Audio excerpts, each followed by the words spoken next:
صدسالگی انقلاب اکتبر انقلابی بود که 10 روز جهان را به لرزه آورد. مهمترینش آن بود که تاجیک‌های دولت داد.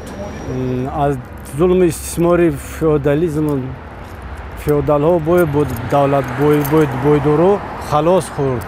یعنی که برابری زمین تقسیم کرده داده شد، از فئودالیسم گرفته به خلق داده شد.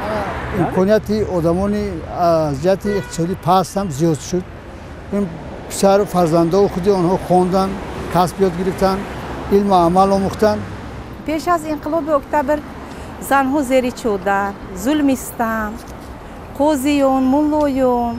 طرز زندگی دیگر، طرز زندگی نو، طرز زندگی با اروپا و امریکا نزدیک ما یاد گرفتیم. زنها رو آزاد کرد، زنها آزاد گشتند، مثل مردا شدند، برابر حقوق شدند.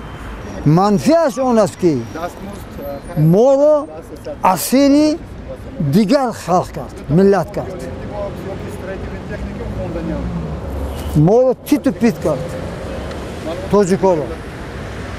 چون که تاجیک‌ها ملت اساسی آسیای میانه بودند.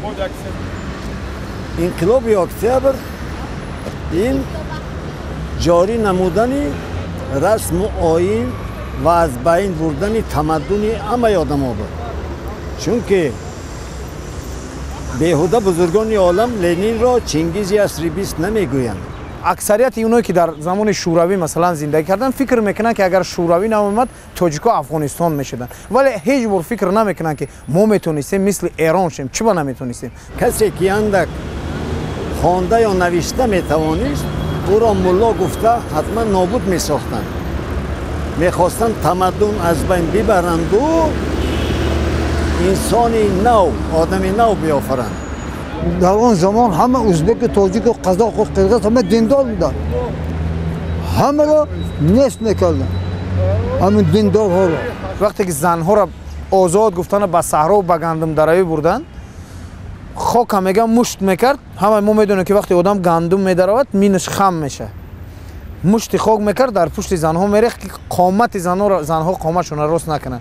این همی بود شوروی نمی را آورد. همین آزادی است. 3-4 زنی ما رفتن مثلا در پارلمان نمیدونم در شورای عالی SSSR نمیدونم کجا شدن صدا دادن، ولی اون صداشون به گوش خودشون هم نرسید. تمام روشنفکرها که یک حرف فارسی خوانده میتونستن نصفشون کرد. برای شوروی مثلا یک آدمی که 4 کس درگیر خودش جمع کردن میتونه شاوشا اومد ترویکش کرد، نصفش کرد.